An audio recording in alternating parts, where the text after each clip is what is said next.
Before we broke, we were talking about matinee theater. Before we go on, what year did you start on the show? God,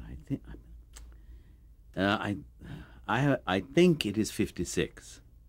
Could be 57, but I think it's 56. 1956. Okay. You probably can check that better than I can.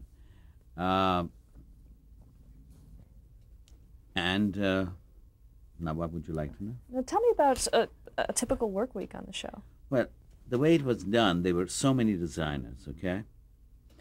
And each designer would be given 2 shows. And you would have 5 days to prepare both shows in reality, or 6 days, you might say. Because the way you would do it is that you would go to your production meeting for the first show on day 1, for the second show on day 2, let's say, and you would start working them, both of them. And then when it came to show day of show 1, you would start you would camera block it the afternoon before. And you would come in the following morning, and you would have dress rehearsal. Dress rehearsal would start at 5:30 in the morning, and you would do a run through actually, and then you would do a dress rehearsal about 10, I guess, and at 12 you would do the show. Fine, you finish that one. Now you would have 2 hours. You would have lunch or whatever. Then at 2 o'clock, then you would start camera blocking tomorrow's show. And then you would do the same thing, and you would do the show at noon the following day. That would be your second show. Then you would have 2 days off, and it would start again. So the 2 days off, you'd be getting... It's your days off. You actually had... You had there. That's very simple. You went to the meeting on the first day when you went back to work, you know. So when would be the first... Really a day and a half. When would be the first time that you saw the script, that you knew what the production was about? It just depends when they were ready. You would sometimes get it way ahead of time because, you know, it did go in a certain rhythm. In other words, if I was doing one today and tomorrow, the day after that was you. And so it wasn't like as if, you know, it would jump back and forth. So it was always, you know, you had the script in time, usually. Well, how much time did you have then between when you first saw the script and when the show went on the air to get the costumes I don't together? really remember. It was almost nothing. But no, you prepared during that week. Now, you went to the reading of the script, let's say on Monday, and you did the show on Friday. So you had that week to prepare. But you were preparing too, because the other one was going to be on the following day anyway. So that's the way it worked. Now, did you have people working for you that were helping You always had people working for you, of course. You always had what in those days would be called a wardrobe mistress, which is a costumer nowadays, and whatever other help you needed. But there was one person you always had. So what were your main duties? Pardon me? What were your main duties? Designing the whole God blessed thing. Depending what it was. Sometimes it was very simple. There was a lot of rentals involved, a lot of modern clothes involved, and sometimes it would get very complicated, you know. I did things like, whatever it was called, Mary Todd Lincoln, which was Mrs. Lincoln. On the other hand, I did some very simple comedies. I did the Aspen Papers, which all takes place in Venice. Then I'd do maybe a simple drama, depending how it worked out, you know. The one that's kind of fun is the one General Sarnoff was coming to visit Mr. McCleary, producer, here in California. And that was, every once in a while they would also do one on film or on kinescope, just to give themselves a breather. Well, the day that they were going to have lunch together was one of those days that was decided that that they would show either something old or a film one or whatever. In other words, the general could not really see how it works, how it really happens. So Mr. McCleary, who was, you know, very tough, said, we're going to do the show that's going to be on tomorrow, today. Now, to do that, of course, Arthur Hiller, who was quite a director, as you know nowadays, and all that in films and all that, was a director, actually. Arthur started on that show just like I did. And they brought poor Geraldine Page from New York. I remember the piece very well. It was called An Apple for Miss Myrtle. And we all just, the whole schedule just sort of went crazy. We all worked sort of around the clock, you might say. And all the rehearsal hours were all just crazed, pushed all together until the day of the show. That day, everything went the way it always would. So what would usually take you 4 days to do, you did it in 3, which was terrible. But it was my only recollections, and then this whole sequence when all the ladies, it was the turn of the century, all the ladies had hats that big, with flowers and crap all over it. My recollection is about 3:30 in the morning, after the hats are finished, and I just stretched out in the workroom on the cutting table and went to sleep, and then woke up at 5 and walked across and went to the studio, and we did the show. Do you remember who starred in it? A lovely show, huh? Do you remember who starred in it? Geraldine Page. Do you remember what it was about? It's about a school teacher. I don't really remember it that well. It's all really about a school teacher who comes to a town new, and her relationship with this sort of kid, student who is sort of, a tough boy and all that, and how she changes all that, and he becomes terrific. And now, how much... I think you've seen them before. How much research was done on, say, a period piece like that? Well, depending what it was, that one wasn't that hard. I'm very good at turn of century, so it takes me almost no time. Depends what it is. You do until you know what you're going to do. And where did you get most of your materials? Books, old clothes, and stuff like that. Did you have a warehouse? Or they had a wardrobe, yes. In those days it was rather minuscule, but they did have it. I haven't been there for years, but I understand it's quite large now. Okay, that was at NBC Studios? Yes, in Burbank.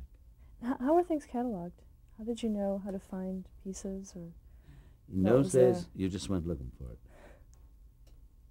And you kind of, you knew the stock anyway. You were there all the time. You just knew. So-and-so had done a purple blouse 2 weeks ago that you had seen, and you thought, oh, I can use that, things like that. Did you ever have restrictions where you couldn't use the same piece of clothing within a certain time period? No. You didn't really have that on that kind of a show. You would have it on, certainly had it a lot later on, depending on the show. On something like that, it's a period clothes, they're all turn of the century, and your own ego wouldn't allow you to put the star dress from that show on your star. You would always put that maybe on somebody in the background, like that. With an anthology series like that, were stars since it was kind of early in television, were stars very particular about their costumes? No, because they were never, they were always carefully, they weren't stars in terms of, they were mostly really stars, but really television actors, theater actors, really people who could really do it, none of that crap. Sometimes you ran into it and it became very difficult. I did one with Constance Bennett that nobody should have to live through it. But it's fine. Once she was very nervous, and people act the way they act mostly because they are nervous. There's no other reason, really. It isn't that they're just evil or naughty or spoiled. No, they get scared, like any of us. once she got on camera, she was just, an angel. But from 5:30 in the morning until 11:45, it was an angel time. Were there a lot of materials that you couldn't use for television that the camera didn't work well with? Well, I can't say that. I mean, as I said, obviously I started in color, so that was there. And you tried in the beginning, or depending on your cameraman, not really the cameraman, your technical director and your lighting man, depend how deep your white could become, how dark it should be, how light it should be, But otherwise, I really never paid any attention. I didn't do anything unusual. I just did it. Maybe I had a good sense of color. I don't know. It worked. But there weren't any colors that you couldn't use? No, not really. You tried not to use, and I do today, a very saturated color, because when it's truly saturated, it just erases a lot of stuff as it comes. You're really a very saturated red dress. You certainly see it, but you don't know what it looks like. Did the early color technology did that reproduce the colors correctly in the early days? I would say so, yes. They did that same act they do now, only now it's done electronically. Then it was, the thing with the camera, and then the thing with the board with the divided colors on it and all that, and check all that out. Yeah. Was that often used on matinee theater? It was used, I think it was used on any show, on every show, like 15 minutes before it started. Okay. And how did you? Since it was a live show, how did you accommodate costumes for quick changes? Those were all very funny. Sometimes they were just quite wild. We've done many times. I was never involved because I'd go crazy. But there are people who really can do it. They are like they have the hands for it, or their nerves for it. I've had many a time that it was being shot here, and she was talking, and everything was being changed. So then when you pulled away, it was a different day, and she was somewhere else. Did a lot of that. I mean, live television was sort of, the heyday of quick changes anyway. What other things do you remember about live television challenges in the costume field? Well, in my area, there were two things that really mattered. Besides, God willing, it looked good, was that you made the change on time, so nobody looked foolish, and the thing did not fall apart in front of your eyes, in front of the audience. Did that ever happen? Not on a live show, but I had it happen on a live tape show, yes. I remember running in. I was doing a picture at the same time, yet I was doing NBC Follies at the same time at NBC.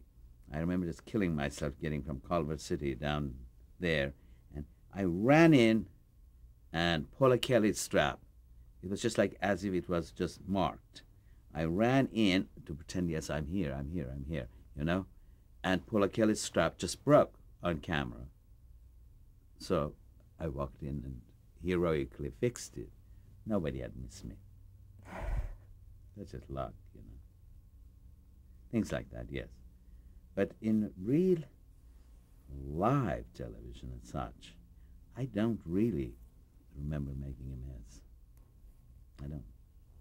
And also the lighting was awfully hot in those early years in the studios. How did your costumes accommodate the heat that the actors were facing? I didn't pay attention to it. They just wore what they had to wear. Did they complain? I don't really remember. Actors don't really complain. If they think they're good in the part, if they know their lines, and if they think they look all right, they'll put up with anything. Actors are pretty terrific people. People just don't think so. Now, can you also tell me a little bit about some of the people that you worked with on matinee theater? Can you talk about Mr. McCleary? Yeah, well, he was the producer. That's really all I can tell you. I can't remember anybody's name except Arthur Hiller, who directed quite a few. We actually did our first shows together. He was from Canada. Uh, there was a gentleman art director who started with me, and his name was Bobby Kelly. His name is Bobby Kelly. And many things that happened to my career is because of him later on. But I can't really tell you. I can't. Walter Grauman directed on that show. I don't know. We have to jump it. Okay, who were the people that you had to work day to day with? Were they mostly the production designers? Was it the director? Well, the art director, the director, and the people who worked for me. That's all. Okay, and this was your first television show. Did it differ much designing for television than theater? Not for me. Okay. Maybe I wasn't smart enough to know the difference. And what was your impression of television at the time? Did you feel good working in television? Oh, yes, I did. I felt very lucky, and it was fun to do. It was really like repeating everything I had done in college and in, you know what I'm trying to say? It was that same kind of an attitude. It is just, you went in, you did it, you did the best you could, for a very small amount of money in those days, and either it was really good and you were satisfied, or you were too dumb to know that it wasn't good enough and you were satisfied. What was your personal impression of television at the time? Did you think it would last? And Oh, of course, certainly. did you still have movie aspirations at that point? To act, you mean? No, Anything no, like that? to work more in the film industry than versus television. Well, you know, every costume designer would like to be able to do movies, of course. It doesn't mean you don't want to do television. It's just that if you are good and if your career goes the right direction, it goes a certain way, and you're offered certain things. And as you go along, God willing, the stuff you were offered is better than what you did last year. In 1958, the show went off the air. Do you know why? No, I don't. I think it just had it, whatever. How many costumes do you think you had worked on during the course of that show? I don't know. I think I had done 100 and some odd shows by that time. Thinking of every 2 weeks, I couldn't begin to tell you really. A lot, a lot. And where did you go from there? Actually, that was kind of it. And at that, almost actually a year before Matinee went off the air, because Matinee did not go off the air, Matinee was on for 3 years. But during that same period, Bobby Kelly was who had been a very good friend, had worked with a gentleman producer-director by the name of Alan Handley, who was the man who really put Dinah Shore on television and who did the 15-minute show and all of that. Anyway, Mr. Handley had been asked to take George Gobel, which was a half-hour comedy show, if you know, and make an hour-long, in color, variety comedy show, like we got used to it later with everybody. And I guess Alan was looking for somebody to design it. And Bobby and I had done a lot of shows together and had a lot of good stuff. So he, suggested me for the job. And I got the job. Why had the show changed formats? I have no idea. I think they wanted an hour-long comedy variety musical show with a lot of, hoopla and all that. Was this in about 1957? 57, 58, yeah, around there. And at the same time, you see, every other week, and the other week was Eddie Fisher. I didn't do that show, but it was one Tuesday night would be George Gobel, the next Tuesday night would be the Eddie Fisher show, and they were both hour-long musical shows. Was this your first variety show? Yeah. And But talk I about had done all that other stuff, the musicals in the, before all of this, So, all right. was there a difference in doing a variety show versus dramatic anthology? No, it's just for more fun, really. How did the costumes differ? Was there a Well, if they're regular clothes, they're regular clothes. If they're costumes, they're costumes. Obviously, can only be worn for what they're done. Did you work with George Gobel? Yes, What was he like? very sweet, really. I never had that much to do with him anyway because, I had somebody for him and his clothes were specially made for him and that was it. And he always looked, hopefully, nicely dressed. And then I got underneath all those petticoats and all that junk. Did the pace differ from matinee theater? Oh, yes, of course, the luxury. One Yeah. show every 2 weeks. And who were some of the directors you worked with on that show? It was 99% of those shows were done by Alan Hanley. He kind of invented the whole thing. Can you tell me a little bit more about him? Very hard. How can I tell you about him? He a very elegant man. Looked fabulous, with a mustache, gray hair, the works, looking wild, tall, and had quite a bit of experience in New York, I guess, and in New York theater. I think at one point maybe he'd even been an actor. I don't really know. Don't know enough about it. And somehow managed this thing with Dinah, and it just started going. And the thing is that he had great sense of what it was, what had been in the theater, in the musical theater and all of that. And he had great history.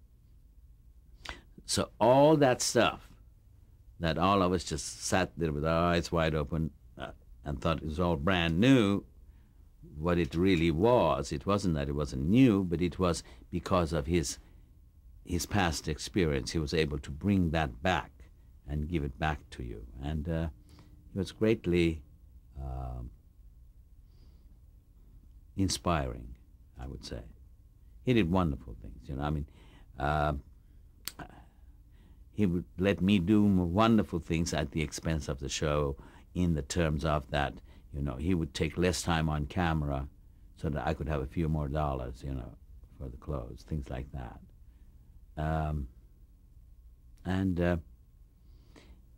He had been very close, I guess, with Dinah, and then from that he knew Henry Jaffe, who was Dinah's manager, and sort of all of that. And then he started doing a lot of Chevy shows, because Dinah would be on 3 times. On the 4th week there would be a Chevy show, which was really sort of the same show, only it was Shirley MacLaine, it was Janet Blair, depending whoever it was, And I just did everything he did. And then there was this period of him, I don't know how to tell you this because I have to jump back and forth. Well, I'll do it this way. But this period of there was nothing to do with him, okay? During that period is when I did the Judy Garland show. And that's where I met Bob Mackie, and that's when we started working together. Then we went back to Alan and did all those Danny Thomas huge, specials, which were like Danny Thomas's Burlesque, Danny Thomas's Grease, and all of that. We did all of those. But that's how that worked. And those we divided up credit and all that. So now where do you want me to go so we can get it done? So let's go back to the George Gobel show. How long were you on that show? I guess as long as it ran a year and a half, whatever it was. I don't remember at all. Okay, so then, so in 1958, you were then, you went to Shirley Temple's Storybook? Yeah, during that time I did that too. Alan had nothing to do with that. I just did, everybody in the department, I guess 2 or 3 of us, did all those shows. I did a whole bunch of them. What network was that on? Pardon me? What network was that on? Same network, NBC. Okay, and how was that show telecast? Was it live? Was it filmed? It was taped. Most of them were taped. Some of them were filmed. I never did any of the film ones. Okay. Can you describe that series? They were all fairy tales. She would first come out in this wonderful huge gown, usually by Don Loper or somebody, and she would tell us what we were going to see, and then we would see what she talked about, and she would always star in it. Did a whole bunch of them. I mean, she did a whole bunch of them. I didn't that many. And that's what it was. Where did you get your ideas for some of the costumes for that series? Well, they were mostly, very, interestingly enough, they were mostly very classic fairy tales, and you go back to the source, or you decide what you want to do, my colleague, Bob Carlton, did one which was like the continuation of Wizard of Oz, and he decided to do all that 1813 England, so that's the way he did it. It's a fairy tale. You do what you want to do and what the director and you agree to do. But then on the other hand, I did something sort of like young Bette. I'll tell you in a minute. The Prince and the Pauper.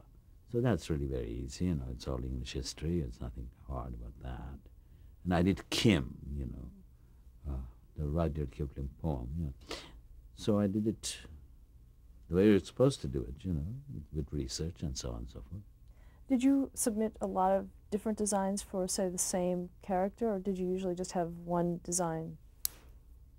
You don't really have to do that, unless you might do that every once in a while if the director, just doesn't like it, so I'm going to do something else. The other way, you usually do it for lady stars. Then you might do, I've been known to do 11 sketches for Barbara Streisand to do one dress. So that's different. But usually it's not, it's a story. It should really fit the story. Okay, and then from there you moved to the Judy Garland show. Well, then there was a very dry period. In between that, again for Alan Hanley, I did something that I was most proud, which was about 1962, which was Arthur Freed's Hollywood, which basically was Mr. Freed's songs interpreted a little differently, yet relating very much to his films. And I had the best time. It was great. It was a great job. I did that, and after that, things sort of dried up. Then I needed to work. So, because a friend of mine was producing the Judy Garland show, I got a job on the Judy Garland show to do the whole show, except her clothes, because Edith Head was going to design her clothes. Okay, let's stop there to change the tape. Okay.